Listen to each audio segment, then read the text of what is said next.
All right, so we've watched another week in the Premier League football. You know, starting off with the relegation battle. What did you think of this weekend's results?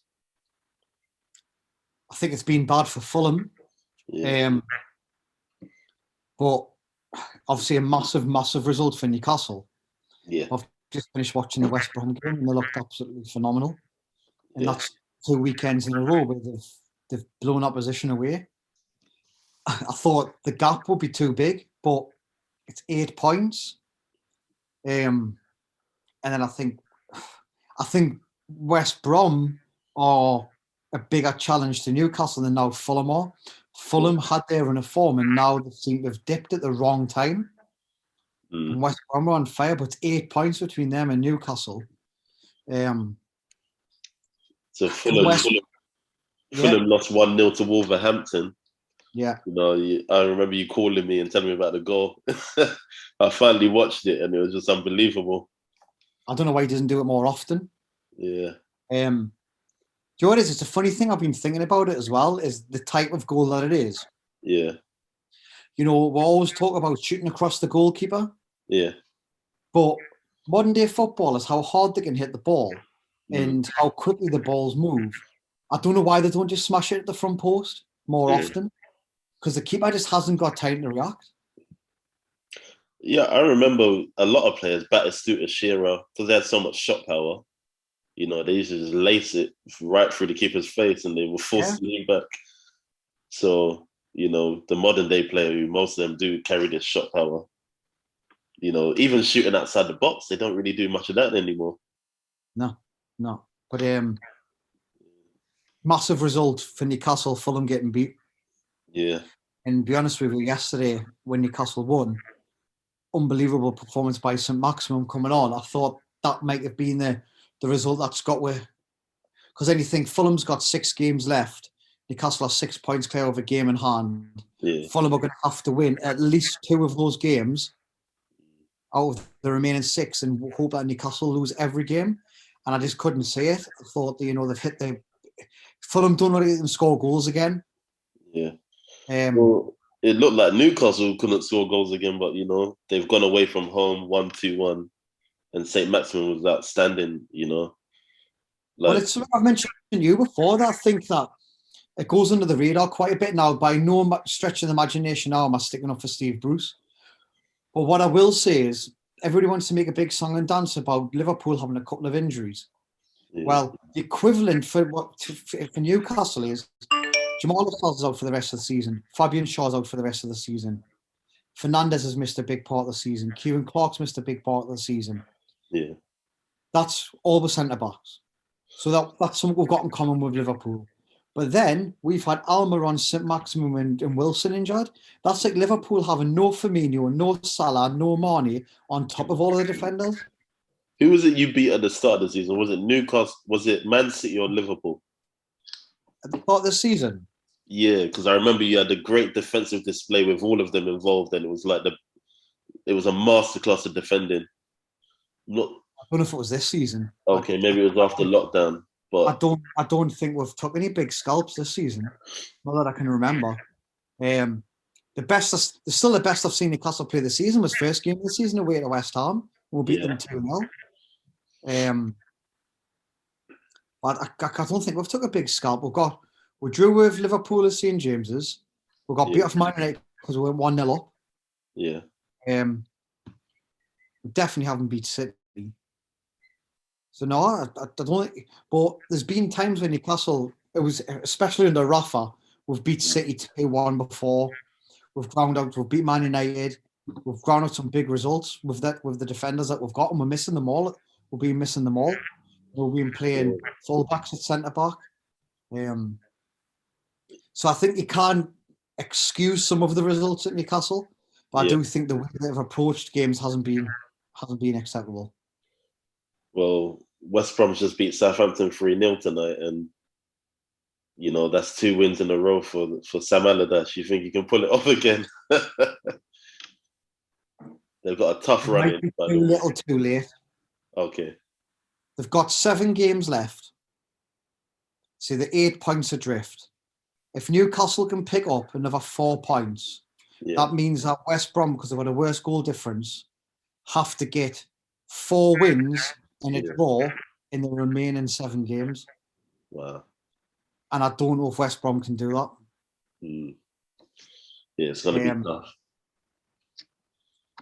I want to have a look and see what the remaining fixtures are, because I think that's what's going to come down to, is who's got the easiest running. West Brom's got a very tough run in. Let's have a look. They've still got to play West Ham. They've still got to play Liverpool. So they've got Leicester away next game. Yeah. Leicester have to win. Yeah. Then they've got Aston Villa away. Villa have just come off a good win, 3-1. Yeah. West Brom against Wolves. I think that's winnable for West Brom. Yeah. Then they've got Arsenal away. Then they've got Liverpool. Then they've got West Ham. And then they've got Leeds. Can you really see them winning 4 of them remaining games? No. It wouldn't surprise us if they did, but it's unlikely. Newcastle's remaining fixtures. We've got West Ham at home. Yeah. Liverpool away. Arsenal. Leicester away. Man City. Sheffield United at home and Fulham away. So Newcastle's fixtures are really tough. Yeah. By the looks of it, it looks like Newcastle's running is a bit harder. I thought West Brom's was pretty hard, to be honest. I think Newcastle's is very tough, and I think Fulham have got equally as tough running as well. I don't think they've got a particularly easy running. Let's have a look. Fulham have got Arsenal away, Chelsea away, Burnley, Southampton away, Man United away, then Newcastle. And you know what?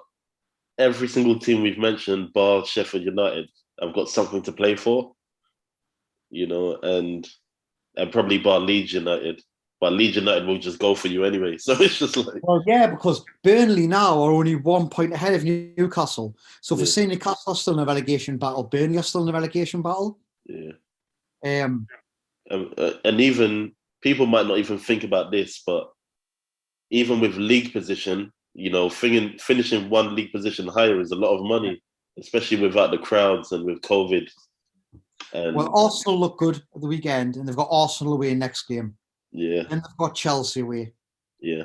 Now, if they don't win either of those 2 games, then they've got 4 games left, and you think Burnley at home, winnable. Southampton away, after I've just watched Southampton, who are terrible at the moment, that's winnable.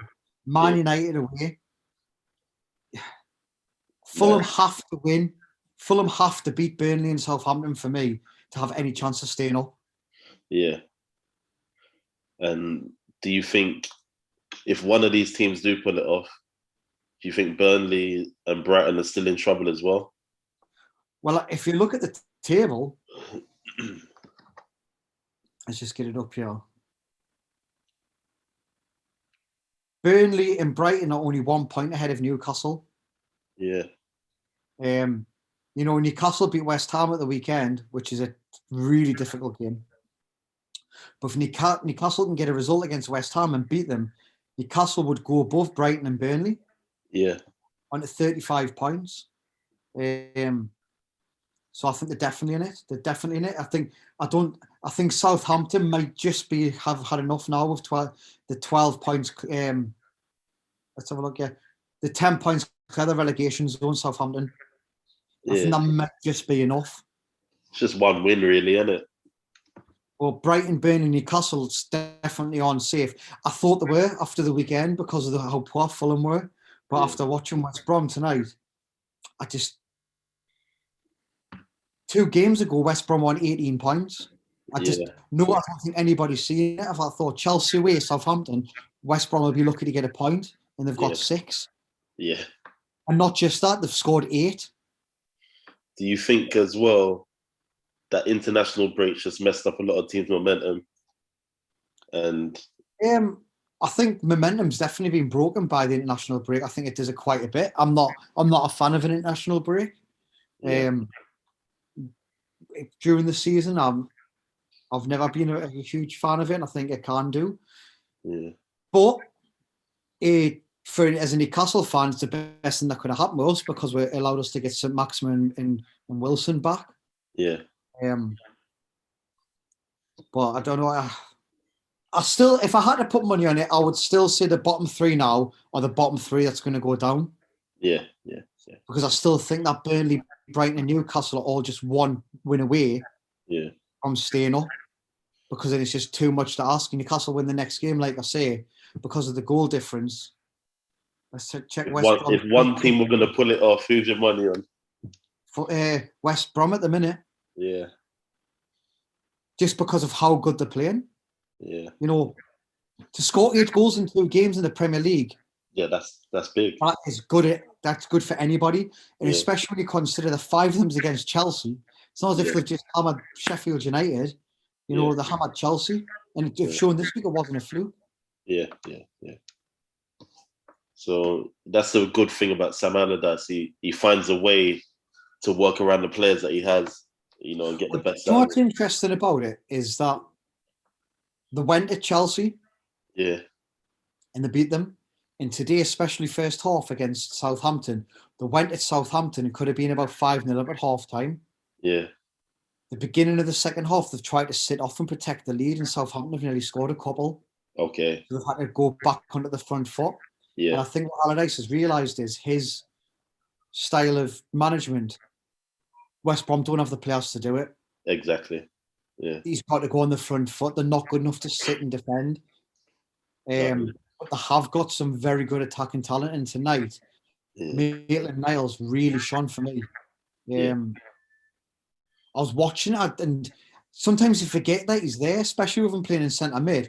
When I was watching it, I was thinking, who's that? He's the way he was breaking from midfield, and then zoomed. That was Maitland-Niles. So do you think as well? Newcastle should have got instead of Joe Willock. Yeah, and I think to myself, like, you look at Arsenal currently and sit in the mid-table, and would Maitland-Niles next to Thomas Partey, like, what would that partnership be like based on that performance? It's a difficult one because Maitland-Niles is playing in more of an offensive role when they're in attack with West Brom. Yeah. And I don't think he would play ahead of Odegaard or Smith Rowe at the minute. Okay. I think what Arsenal are missing. Is Patrick Vieira. They've been missing him for 16 years. Yeah. I think if you put both of them together, then you got Vieira in it. Coming on to Arsenal, yeah. You know, they were good at the weekend. Yeah. You know, beating bottom of the table 3-0. Yeah. But again, it's so up and down. The last week or so, other than this game here, when they conceded in the last minute in Europe and when they played against Liverpool, Thomas Partey looked horrendous. Yeah. He looked so far off the pace. I think he's probably had a nightmare of a season. He's come to Arsenal with massive expectation of the club. And now you're sitting in mid-table kind of playing for nothing. Yeah. And that can have an effect on your performance because he's used to playing Champions League football, used to battling it out near the top end of the table. And I'm just not sure if he's used to the transition of the Premier League. Yeah. There's a lot more space in the Premier League to play football. Yeah. Because of how fast-paced it is. And I think with Atletico Madrid, his role has probably been pretty simple. Sit and protect the back four. He's not going to be on Arsenal because Arsenal haven't got enough attacking talent for people just to sit off. Yeah. You know, Aubameyang, I don't even know who he is now. I'm sure it's his brother that they've got playing for them because he just doesn't look like the same player. Lacazette's hit some form at the minute. Yeah. Nicolas Pepe, you just don't know what you're going to get. 1 week he looks half decent. Yeah. The next week he looks absolutely hopeless.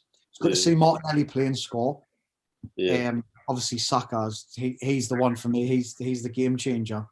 Yeah. But again, I look at Arsenal's team, and I think what they're missing is power. If you think of Lacazette, Martinelli, Saka, Smith Rowe, Odegaard, they're all small. Yeah, no one's going to get behind you. You're not going to think, oh, wow, 1v1 against Lacazette. I better start backing off. You know, they were small, and I wouldn't say any of them's got lightning pace either. Yeah. You know, Aubameyang's the one who had the lightning pace. Doesn't seem to use it now. He's And I faded off. think it'd be quite easy to play against Arsenal. I think if you look at him as well, he's probably had a bit too much defensive responsibility, and that's killed his game a lot. And he needs to kind of rediscover himself and just, I think even when they tried playing him through the middle this season, he yeah, just didn't look interested. yeah, yeah. I don't know what's gone wrong with it. Well, It seems to be he had always off. personal problems, and he was off the pitch for a while. And he's a human being at the end of the day, but you get paid a lot of money to do your job, so. And it's what's quite ironic about it is, Yeah. obviously, Arsenal have been renowned in the last 10 years, especially in the last 10, 15 years, that the better players run the contracts down and they lose them for pennies. Yeah. They had it with Ramsey, they had it with Van Persie, where they had to sell him on the cheap. And I think it's happened time and time again. And this time, they've nipped it in a bud and got Aubameyang on this huge contract, and he just seems disinterested. Mesut Ozil tying him up on a massive contract, seemed to be disinterested afterwards. So I think there's something they've got to start questioning is why are these things happening at Arsenal? Yeah. They either can't tie them down and they lose them on the cheap, or they do tie them down and the players never seem to be the same. Well, look at Willian. Williams was probably Chelsea's best player last season. He's come in and he's looked useless just because he wanted a longer deal, There's a few things like, I thought Gabriel at the start of the season, I thought he was going to be a world beater in centre half. Yeah. And now he looks prone to mistake. Yeah, bang average. And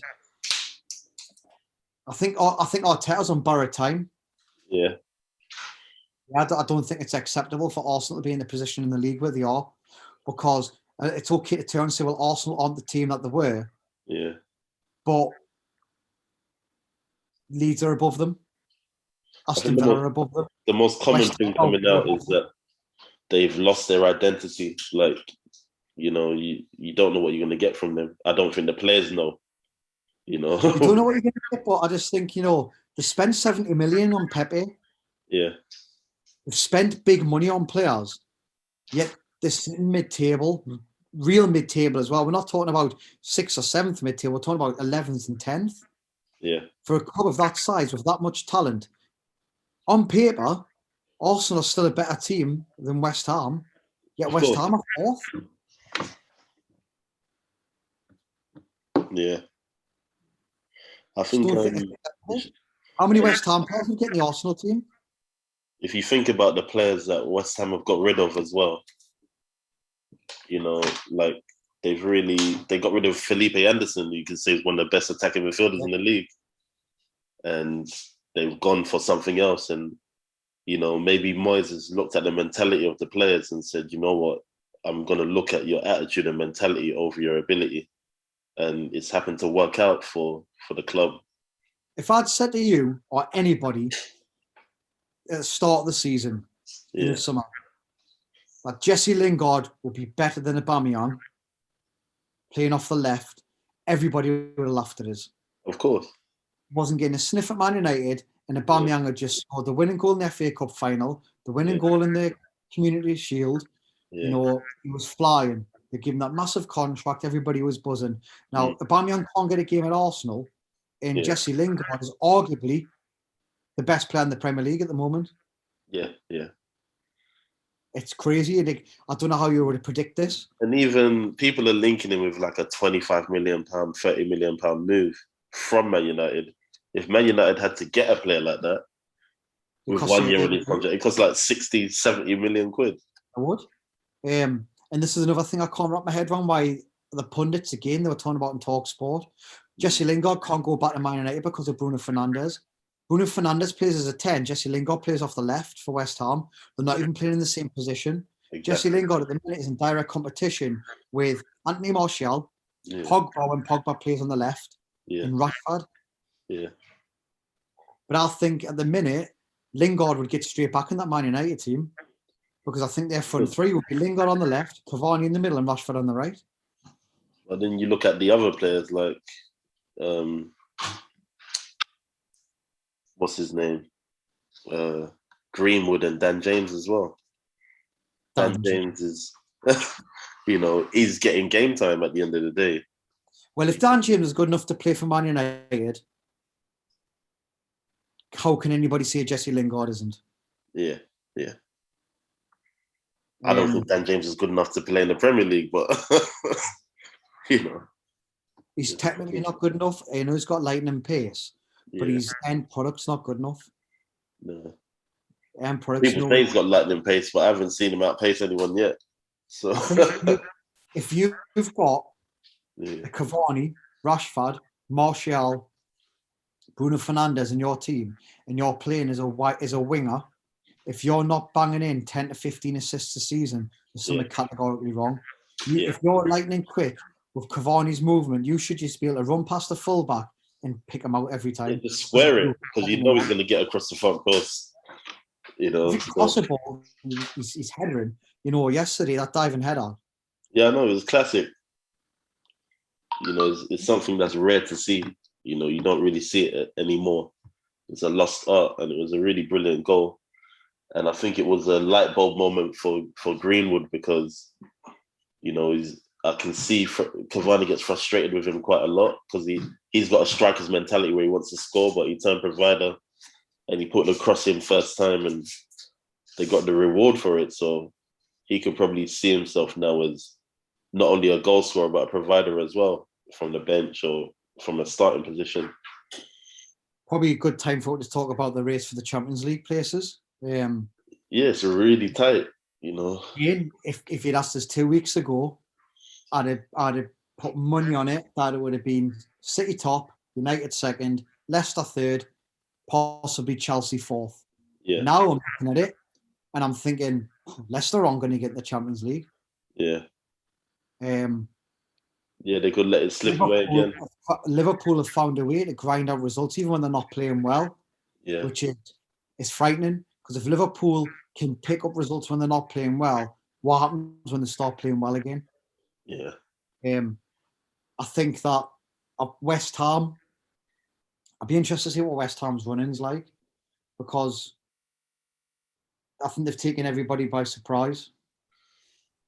Yeah, West Ham have really been very consistent, and when teams have responded well, they've responded better, and they've kept themselves in the run. West Ham have got a very, very good running. Yeah. They've got Newcastle at the weekend. Yeah. Then they've got a massive game. They've got Chelsea at home. But then after that, they've got Burnley, Everton, Brighton, West Brom, and Southampton. Yeah. Well, I don't think Everton's going to do it, but they're still knocking around. Mathematically, they can. They can, but I think Leicester's going to come out. Yeah. They're going to do what they did last season. They're going to bottle it. So you think it's between, James Maddison? It'll be Chelsea, Liverpool, Man United, Man City. I really wouldn't be surprised. But then looking at West Ham's fixtures now, I'm looking at that and I think, I pray that Newcastle beat them at the weekend. But my heart says Newcastle, my head says West Ham will turn over. Yeah, they've got Chelsea at home.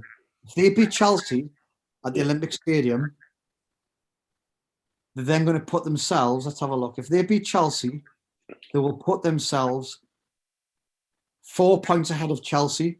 Yeah, 5 games to play. And their remaining 5 games, like I just said, would be Everton, Brighton, Burnley, West Brom, Southampton. Yeah, they're fancying themselves, and if they beat Newcastle and Chelsea, I really think West Ham could do it. It will be a confidence boost especially if they beat Chelsea. It's going to be a massive confidence boost, and they will be feeling that Champions League football's coming to that stadium, what it was built for. So, just gonna have a look at Chelsea. Great achievement. Now Chelsea have got a tough run in, and not just that, they've also got other commitments. So, for instance, Chelsea have got Champions League games. Yeah. Got an FA Cup semi-final against Man City. Yeah. They've got, like I said, West Ham away. They've got Man City away. They've got Arsenal. They've got Leicester. So Yeah, Chelsea's running, when you put in the cup competitions as well, is really, really difficult. yeah. So what do you think they should prioritize with really?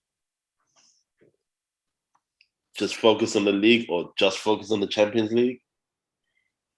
I think when you get to the latter stages of competitions, you have to focus on them as well. Yeah, And again, they've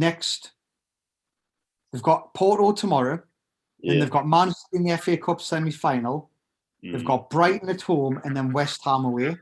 So yeah, their next 4 games are absolutely massive. yeah, yeah. It might not be a bad thing if City knock them out the FA Cup. Mm, That's the that one I'd is- least prioritise. I yeah. think Champions League and Premier League are the two you've got to, especially when they're saying that they might be linked with Haaland. If you're going to get a Haaland, you have to be getting to the latter stages of the Champions League, and you have to be qualifying for the Champions League. So, Haaland's not going to come if you've won the FA Cup if you're in the Europa League. yeah. Let's just say they get through to the semi-final of the Champions League. Yeah, They knock City out and get to the FA Cup final, yeah. and they finish in the top four. Would you say that's a successful season for them? Especially getting sacking Lampard halfway through. I think it'd be a massive successful season if Chelsea can get to the semi-finals. Chelsea are a bit like Man United. Yeah, Success for them should always be winning yeah, yeah, competitions. But you've got to remember where these clubs have came from. yeah, You can't have your Chelsea and Man United cap on of old when they used to win competitions every year. yeah, A lot of football landscapes changed massively since then. When Man United and Chelsea were winning competitions every single season, they weren't competing with Man City. Liverpool weren't anything compared to what they are now. I think the difference with Chelsea compared to United is they spent nearly like 400 million quid at the start of the season. So I think since they've made that investment, I think Abramovich is going to be like, he's going to want to see silverware for that amount of money spent. It's a difficult one because how much money is it going to cost you to replace Eden Hazard? How much money is it going to cost you to replace William? Yeah, And these are the players they're trying to replace. How yeah, much they never replaced Diego Costa.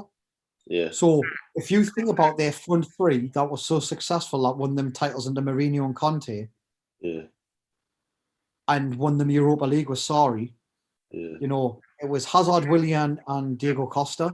yeah, They've lost their 3 players and they never replaced them. How yeah, much in the modern market now does it cost to replace those 3 players? Well, it's going to cost you 150 million to replace Eden Hazard for a player like for like. yeah, It's going to cost you 80 million to replace Diego Costa like for like. And it's yeah. probably going to cost 80 million to replace Willian like for like. Have they replaced them like for like? No, Nowhere near. definitely not. Nowhere near.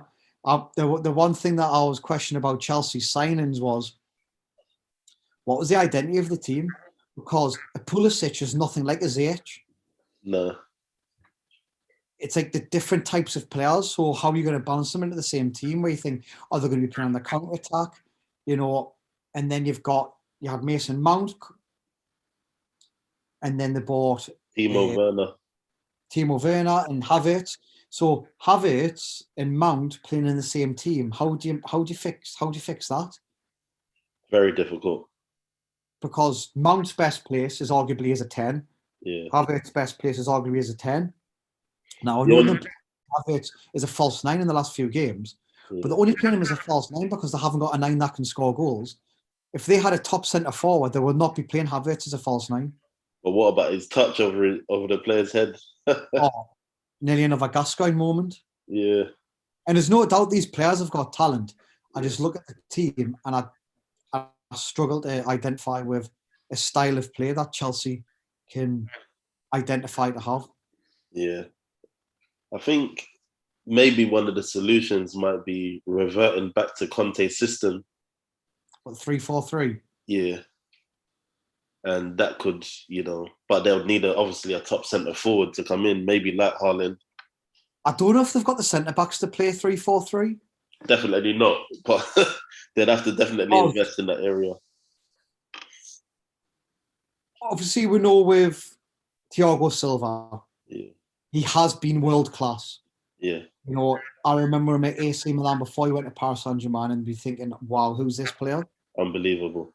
Unbelievable. I thought he was better at AC Milan than he was at Paris Saint-Germain. 100%. And then he's 36 or 37 now. Yeah. Kurt Zuma. Some weeks I think he looks like a world beater.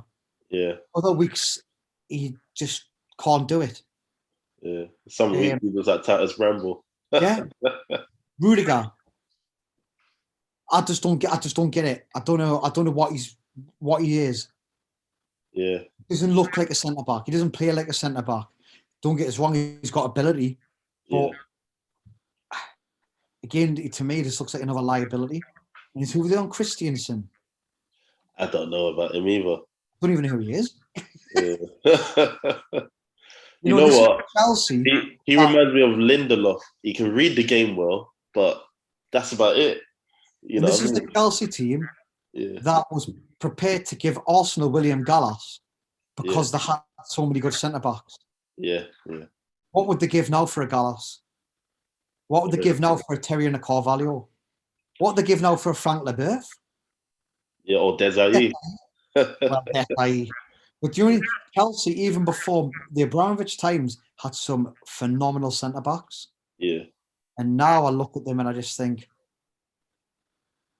you never know what you're going to get. And I know they're saying Tuchel's made them defensively strong. Yeah.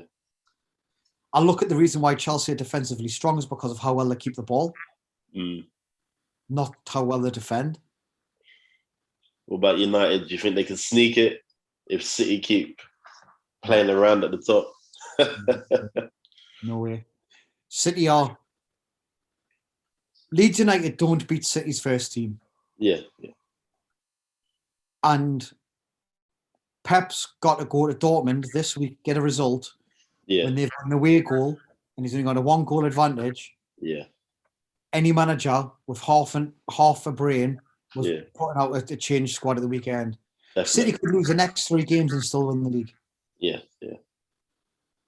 The gap's that big. I think the Premier League's over for them.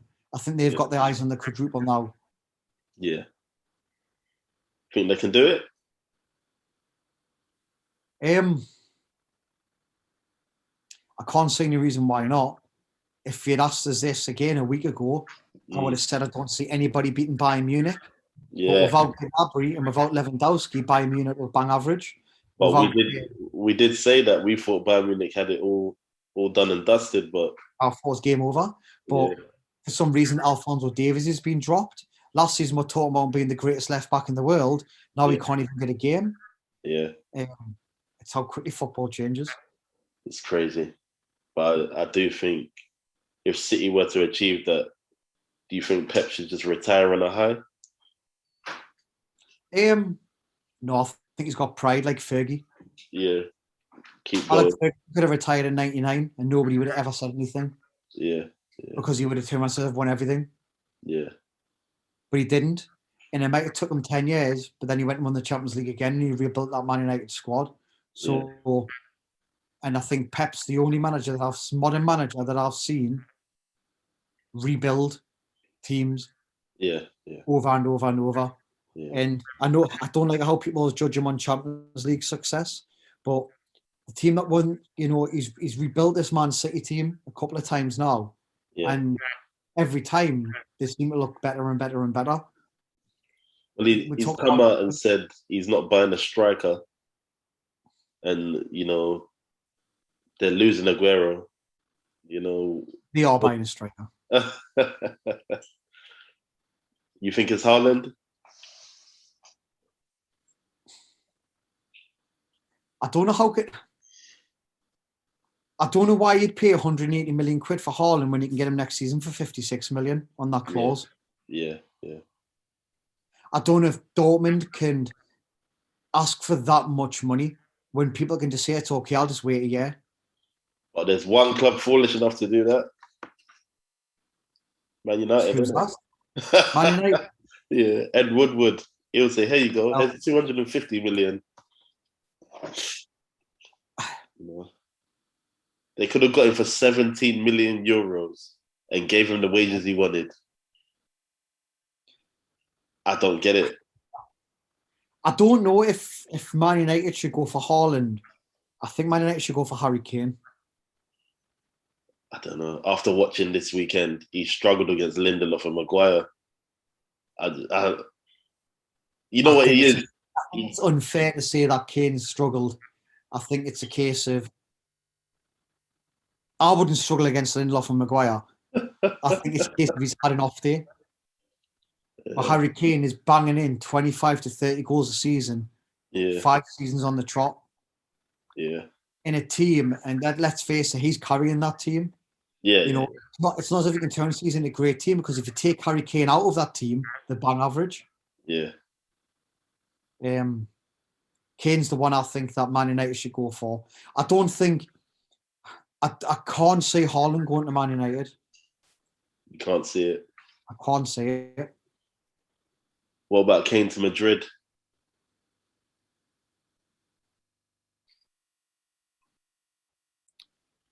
Do you know what it is? It's not a bad shout. Yeah. But again, have Real Madrid got money? No. Maybe they can get Mbappe for half the price. Well, that's the thing. Mbappe's only got a year left in his contract, and there's rumours of how much he's going to cost. Yeah. I think it's impossible to predict at the minute what's going to happen, because we don't know what the financial climate's like at a professional football club at the moment. We're all just speculating. I know. You know, Manchester City have been quite reserved with their spending. Yeah. And I say reserved, you know, they went out and bought a centre back for 60 million. Yeah. You know, but when you compare it to the other clubs, the most expensive goalkeeper in the world is it the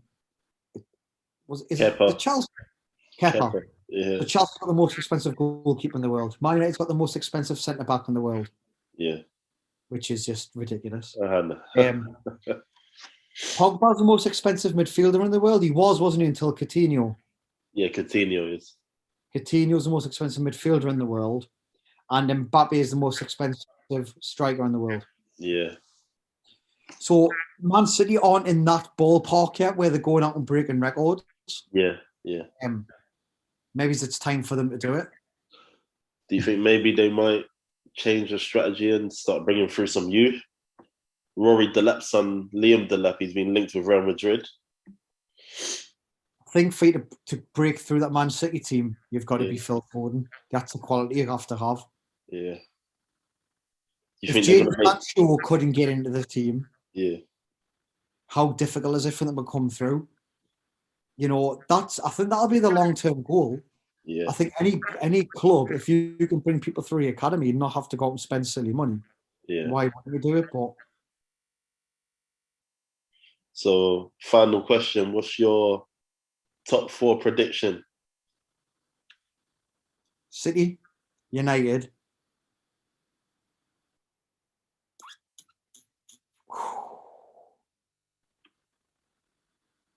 Chelsea, Liverpool. Chelsea and Liverpool. I know what I said about West Ham. It's just, if there's one thing that the West Ham players haven't got, is experience of seeing something through. Yeah. This Chelsea team, most of the players in that team have won something. Yeah. Most of them players have qualified for the Champions League, so they know what it takes. Yeah. Liverpool have won the Champions League and the Premier League with the squad they've got, so they know what it is to get it through. West Ham, when it gets to that point where it's in touching distance, will they be able to handle the pressure? Yeah. I think I'm going to put my Man United cap on and say City, United,